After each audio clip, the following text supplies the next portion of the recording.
Kaum Melayu bertutur dalam bahasa Melayu, mengamalkan adat Melayu dan beragama Islam. Kaum Cina menggunakan bahasa Mandarin dan pelbagai dialek seperti Hokkien dan Cantonese.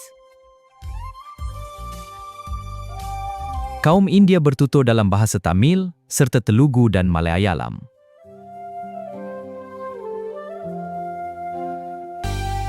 Kaum Iban merupakan kaum terbesar di Sarawak dan kaya dengan budaya tradisional. Kaum Kadazan Dusun merupakan kaum terbesar di Sabah. Mereka mempunyai pelbagai dialek dan pakaian tradisional yang unik.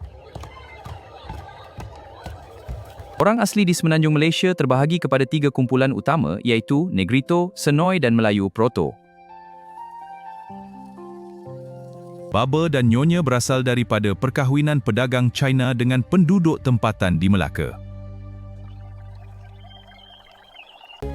Muzium Seni Kraf Orang Asli membantu mengekalkan warisan budaya masyarakat orang asli.